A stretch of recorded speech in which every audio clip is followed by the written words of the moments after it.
Chinese बहू। हे भगवान, फिर से यह कोरोना नाम का राक्षस जाग गया। इस बार तो ड्रैगन के मुंह से मौत बरस रही है। सही बोल रही है माँ जी। मुझे तो अब शर्म ही आती है कि मैं चाइना से हूँ। न जाने क्या क्या खाती हैं, कैसी कैसी बीमारी फैलाती हैं। अरे बहू, लेकिन वहीं से तो तू भी आई है ना मेरी लाडो। तू तो अंडा भी नहीं खाती।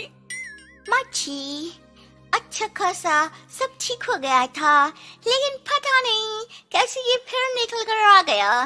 काश चाइना वालों को थोड़ी सी और अकल होती तो आज हम लोगों से अपने यूं जुदा ना हो रहे होते। कोरोना की नई लहर से देश में हो रही मौतों और घर में बंद रहने के कारण हमारी चाइनीज बहू बहुत दुखी होती है। उसे लगता है कि भारत में जो कुछ भी हो रहा है वो उसी के कारण हो रहा है। अब हमारी चाइनीज बहू परेशान सी रहने लगी। अरे क्या बात है मेरी चाइनीज गुड़िया, आज तू एक्सरसाइज नहीं करेगी? अरे ना तो तूने जूस पिया है। क्या हो गया लाडो? कुछ नहीं मम्मी जी, बस अच्छा नहीं लग रहा। लोग मर रहे हैं और मैं जूस पीऊं। माँ जी, चाइना से आई ये महामारी और मैं भी तो चाइना से ही आई ना। अरे अरे बेटा, ऐसा ना सोच। सास पूरी कोशिश करती कि वो चाइनीज बहू को समझाए कि इस बीमारी के लिए वो खुद को दोषी ना समझे, लेकिन माँ जी, मैं आज खाना नहीं खाऊंगी। अब सबका खाना बना दिया है। मैं कमरे में जा रही हूँ, प्लीज डिस्टर्ब मत करना। सास ने अपनी हंसती खेलती बहू का ये रूप तो कभी देखा नहीं था, लेकिन करती भी तो क्या। अगले दिन सुबह सुबह, अरे ये पूरे घर से स्वादिष्ट खाने की महक आ रही है। ये कौन है जो चाय बनने के वक्त लंच बनाकर तैयार कर रहा है? वो किचन में आती है जहाँ चाइनीज बहू ने शुद्ध वैष्णव खाना तैयार कर रखा था। अरे बहू, सोई नहीं क्या जो इस वक्त इतने प्रकार का खाना बना लिया? हाँ हाँ माँ जी, क्या करे, जब दिल में बोझ हो तो नींद नहीं आती। तभी तो मैंने सोचा मैं गरीब और जरूरतमंद लोगों को खाना पहुंचा दूंगी। वो ढेर सारा खाना रोज बनाती और गरीब और बेसहारा लोगों में बांटती। क्या कर रही है बहू? कितने दिनों से देख रही हूँ तू अच्छे से सोती भी नहीं है। क्यों कर रही है लाडो? क्या करूं माँ जी, मेरे देश के लोग जीवन की लड़ाई लड़ रहे हैं और मैं सो जाऊं, मुझसे नहीं होता।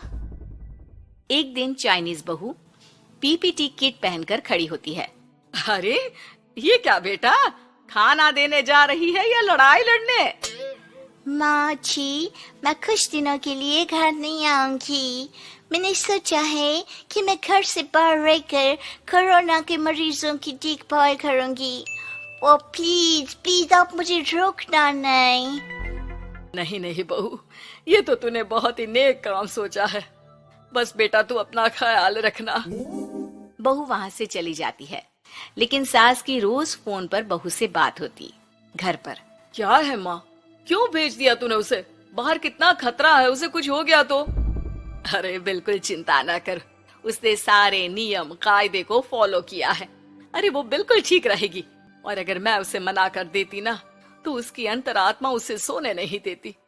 तू तो सारा दिन घर से ऑफिस का काम करता, लेकिन मैंने देखा है उसे कितना परेशान रहती थी कुछ दिनों से। हाँ वो भी है। उधर चाइनीज बहू लोगों का खूब ख्याल रखती, उन लोगों तक खाना पहुंचाती, उनके बच्चों की देखभाल करती। एक दिन बहू अपनी सोशल साइट देख रही थी तो उसे दिखता है कि एक आदमी ने बच्चों की देखभाल के लिए पोस्ट डाली है। बहू उसे फोन करती है। मैं आपकी कोई मदद कर सकती हूँ, प्लीज बताओ। दूसरी तरफ से आवाज आती है। मैं और मेरी बीवी दोनों ही कोरोना से पीड़ित हैं। हम लोगों के बच्चों को देखने के लिए कोई नहीं है, प्लीज हमारी मदद करो। हाँ हाँ बिल्कुल, आप परेशान ना हो, मैं आ रही हूँ। मुझे आपका एड्रेस बताओ। वो आदमी बहू को पता लिखवाता है। वहाँ वो पहुँच जाती है। ओह, ये किसे बुला लिया आपने? ये तो चाइनीज है, इसी के कारण तो हम लोगों का देश इस परेशानी से जूझ रहा है। अरे पर ये तो हिंदी में बात कर रही थी। तभी बीवी की ऑक्सीजन लेवल गिरने लगती है। ये क्या हो रहा है? आप टेंशन क्यों ले रहे हैं? जल्दी से इन्हें अस्पताल लेकर जाइए। रुकिए, मैं आपको एक अस्पताल में बेड भी दिला देती हूँ। वो मेरे अंकल का अस्पताल है। चाइनीज बहू फोन पर बात करके उन लोगों को बेड दिलाती है, जहां पति की भी तबीयत खराब हो जाती है और दोनों को बेड दिलाकर बहू घर में बच्चों की पूरी देखभाल करती है। सास का बहू पर फोन आता है। अरे मेरी चाइनीज गुड़िया, कैसी है रे तू? अरे माँ, पीछे की गली में ही हूँ मैं। वो खालिया लोग है ना, उन दोनों हस्बैंड वाइफ को कोरोना हो गया था। मैंने उन लोगों को श्रीवास्तव अंकल के अस्पताल में भर्ती करवा दिया है और अब मैं नमाज ही उन दोनों बच्चों का ख्याल रख रही हूँ। अरे जीती रहे बेटा, कोई जरूरत हो तो बता देना। नहीं माँ जी, सब कंट्रोल में है। बस इन बच्चों के माँ बाप ठीक होकर घर आ जाए। अच्छा माँ, इन लोगों के घर का फोन बज रहा है, मैं आपको थोड़ी देर बाद कॉल करती हूँ। लैंडलाइन में घर के मालिक का फोन था। हम लोगों की जिंदगी का कोई भरोसा नहीं है। यहाँ इलाज महंगा है और हम लोगों के पास पैसे नहीं है। जितना इलाज हो सकेगा उतना ही होगा। हमारे बाद प्लीज आप हमारे बच्चों को संभाल लेना। नहीं, ऐसे मत बोलिए, मैं अस्पताल वालों से बात करती हूँ। बहू अपनी बैंक से अस्पताल वालों को पैसे दे देती है और फोन पर कहती है, मैंने आप लोगों के अकाउंट में पैसे डाल दिए हैं। इन दोनों का अच्छे से इलाज होना चाहिए। पैसे की जरूरत होगी तो मैं और डाल दूंगी। सारा दिन बहू कोरोना पेशेंट के बच्चों को देखती, रात में ढेर सारा खाना पैक करके जरूरतमंदों में बांटती। सोशल साइट्स के जरिए भी वो लोगों से जुड़कर उनकी मदद करती। फिर एक दिन घर का मालिक और उसकी बीवी ठीक होकर घर आ जाते हैं। आपका बहुत बहुत शुक्रिया, मैं आपकी पाई पाई लौटा दूंगा। भाई नहीं, पैसा दिया था, लेकिन वो जब आप बिल्कुल ठीक हो जाना तो क्षमा कर दे देना, कोई बात नहीं। दोनों पति पत्नी चाइनीज बहू का शुक्रिया अदा करते हैं। आप तो हम लोगों के लिए भगवान की तरह हैं।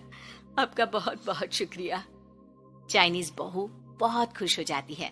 वो घर आकर सास को पूरी बात बताती है।